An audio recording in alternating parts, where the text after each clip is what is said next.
Hello everyone. A very warm welcome to the Avlokan IAS. So we will be discussing the question for the day and the nuances of the question, whether what should be written और क्या-क्या चीजें जो हमें include करना चाहिए थी. That all will be discussed here. The structure of the question, the parts of the question, the content, as well as the tone of the question. अब tone से मतलब क्या होता है? जैसे आप ऐसे लिखते हो ना, तो इन ऐसे इट इज एक्सपेक्टेड कि आपके ऐसे में कॉन्टिन्यूटी हो. Similarly in the answer itself it is expected that answer में कॉन्टिन्यूटी हो.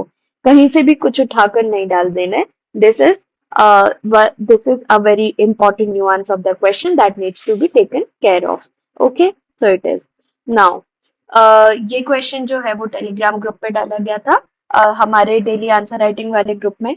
सो जो इस चैनल पर नए हैं and those who don't know whether what or where about the of the initiative, they can visit the link below that is given in the description box. और आप हमारे टेलीग्राम चैनल से जुड़कर रोज डेली आंसर राइटिंग कर सकते हो. और अगर आपको और इनिशिएटिव्स के बारे में जानना है तो the website link is also in the description box below. Then you can access and get information about different initiatives we are currently running. Okay, so moving on to the question now. Moving on to the question now. How does the informal nature of India's workforce impact the goal of achieving inclusive growth? Suggest potential solutions for formalizing the economy while protecting vulnerable workers. Okay, तो हम clearly देख सकते हैं कि question के दो part हैं.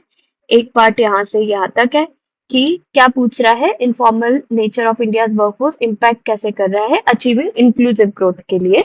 और सेकंड क्या है, पोटेंशियल सॉल्यूशंस. ठीक है, हमें फॉर्मुलाइज भी करना है और प्रोटेक्टिंग वर्कर्स भी करना है.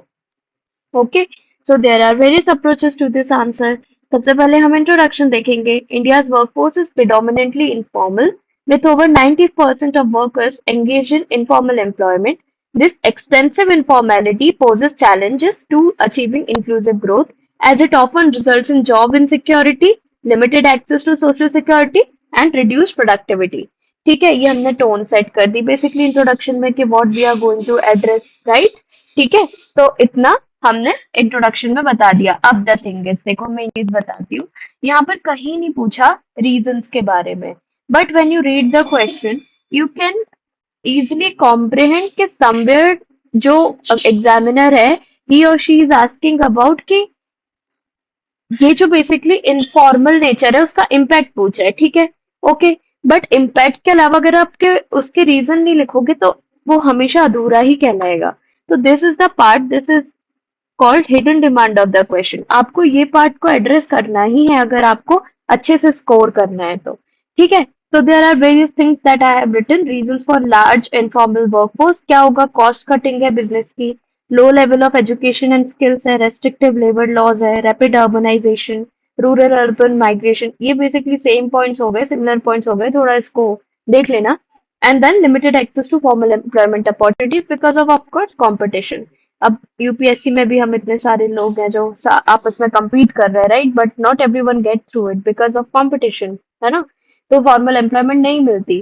People do freelancing, people do many different things to like make a source of income. But वही बात है, competition.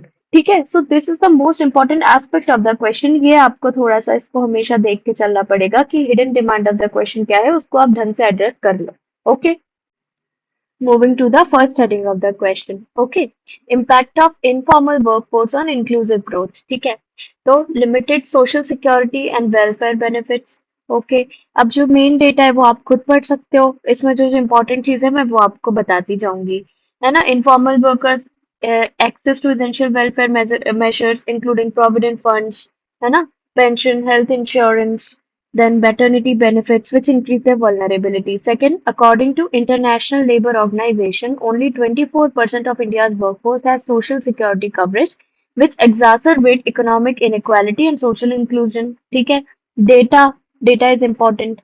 Okay, so yeah. Then income instability and poverty. Informal workers on average have incomes 19% lower than formal workers. ठीक है, according to World Bank. and face unpredictable incomes and lack job security. Okay, gender inequality बहुत बहुत बहुत बहुत बड़ी problem है ये. ठीक है, female worker are engage in informal employment, low paid unregulated job, maternity benefit नहीं है, वर्क प्लेस प्रोटेक्शंस नहीं है. 81.8% of women employment in India is concentrated in informal economy ILO. और मोस्टली ये कहाँ पर है? टेक्सटाइल या मैन्युफैक्चरिंग सेक्टर में. ठीक है. Then reduced tax revenue and resource allocation. An estimated 50% of India's GDP is generated by the informal sector, creating substantial gap in potential tax collection and fiscal resources for development. ठीक है, ये बहुत बड़ा impact है. This is very important point you need to take care of. Then limited access to credit and financial inclusion. Informal workers or enterprises often lack formal financial records, making it challenging to access credit from formal banking channels. ठीक है, तो इससे वो क्या करते हैं, फिर informal channel से लेते हैं जिसमें डेट बहुत ज्यादा बढ़ता जाता है उनका हाई इंटरेस्ट के कारण. ठीक है, तो उनकी बिजनेस ग्रोथ नहीं हो पाती. So these are the points. ठीक है, इम्पैक्ट है बेसिकली ये. Moving on to the second part of the question, or I would say the third part of the question, because the first part we have seen was the hidden demand of the question. Okay, so potential solutions. बहुत easy question है ये. easy question इसलिए है क्योंकि directly यहाँ पे पूछ लिया गया है. ठीक है, कोई यहाँ पे कीवर्ड नहीं है डिस्कस एनालाइज और ये और वो. उसमें थोड़ा एक टफ होता है स्ट्रक्चर को फाइनलाइज करना कि इसमें एक्चुअली में आएगा क्या. ठीक है, इसीलिए आई वुड से कि this is a fairly easy question that can be asked. Potential solution for formalizing the economy and protecting vulnerable workers. So, extending social security and welfare programs. Pradhan Mantri Shram Yogi Mandhan Ayushman Bharat should be expanded to cover informal sector workers comprehensively, offering them access to pension, health insurance, and income support. Okay. Then incentivizing formal employment through tax and policy support. Tax break देना है, subsidies देना है companies को that transition informal workers to formal employment, particularly labor-intensive sectors like textiles and constructions. ठीक है. Implementing skill development and training programs. Pradhan Mantri Kaushal Vikas Yojana should prioritize training for informal workers, equipping them with skills and facilitate formal employment. Simplifying compliance and reducing regulatory burden, simplifying labor codes, reducing compliance costs for small businesses could encourage informal enterprises to register and operate formally, promoting digital financial inclusion and formal credit. ठीक है, जैसे jam Trinity हो गया है ना, informal workers को enable कर रहा है to formal banking system credit facilities. है ना, तो उससे क्या होगा, फाइनेंशियल स्टेबिलिटी बढ़ेगी और सेविंग्स एनकरेज होंगी. ठीक है, so these could be the possible solutions. है ना. अब इसमें मेन चीज अगर आपने नोटिस की होगी तो गवर्नमेंट स्कीम्स का भरपूर उपयोग किया गया है. इसमें डेटा का उपयोग भी डाल सकते थे बट मेरे को यहाँ पर कभी कहीं रेलेवेंट नहीं लगा. तो अब देखो ये भी पता होना चाहिए कि क्या चीज कहाँ डालनी है, अदरवाइज आप जबरदस्ती कुछ उसमें रखोगे ना तो फिर वो अच्छा नहीं लगेगा, मिसमैच होएगा. ठीक है, तो ये सब चीजें भी ध्यान रखनी है. Okay. Then formalising India's informal workforce is crucial for achieving inclusive growth by implementing supportive policies, enhancing financial inclusion, and providing social security. India can transition towards a more equitable and productive economy, ensuring that the benefits of growth are shared by all segments of the society. और हम इसमें क्या add करेंगे, सबका साथ सबका विकास.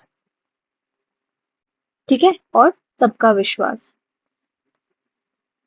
ये हम इसमें लाइन ऐड कर देंगे लास्ट में, तो हमारा आंसर क्या हो जाएगा, और बढ़िया हो जाएगा. राइट. ठीक है, तो ऐसे करके हमें अपने आंसर को बेटर बनाना है. ठीक है, बेसिक जो फ्रेमवर्क है उससे थोड़ा हटके दो तीन चीजों का ध्यान रखना है कि हिडन डिमांड क्या है. ठीक है, उसके बाद सेकंड चीज क्या, फर्स्ट ये हो गया, सेकंड चीज क्या है, सेकंड चीज इज कि इसमें हम डेटा ऑर्गेनाइजेशंस क्या डाल सकते हैं, थर्ड चीज क्या है, स्कीम्स क्या डाल सकते हैं, फोर्थ चीज क्या है, बेस्ट प्रैक्टिसेस क्या डाल सकते हैं. ठीक है, ये चीज जो है ना ये थोड़ा आगे जाके मैं और आपको बताऊंगी आंसर्स में रेफरेंसेस देके कि कैसे इसको और इम्प्रूव कर सकते हैं.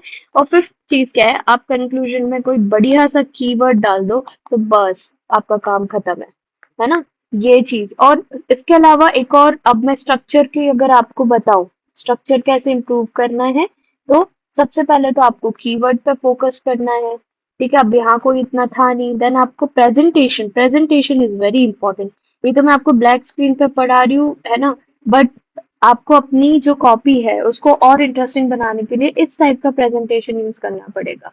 थोड़ा सा फ्लो चार्ट बनाओ, डायग्राम बनाओ, कुछ चीजें ऐड करो तो अच्छा लगेगा देखने में। देन नीट होना चाहिए, राइटिंग शुड बी गुड, है ना? तो ये सब चीजें आपको थोड़ा ध्यान रखना है while writing the answer.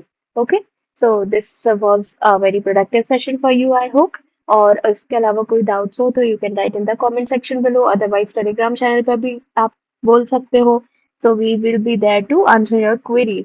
और इसके अलावा किसी को पेड कोर्स चाहिए हो, एक बार आप चेकआउट कर सकते हो हमारी वेबसाइट पे जाके, what are the different initiatives we are running. ठीक है, तो उस हिसाब से you can finalise the right direction of your preparation. Okay, तो तब तक नेक्स्ट सेशन में हम मिलेंगे, तब तक के लिए keep writing, keep improving. Okay, thank you so much, and a very, very productive day ahead. Okay.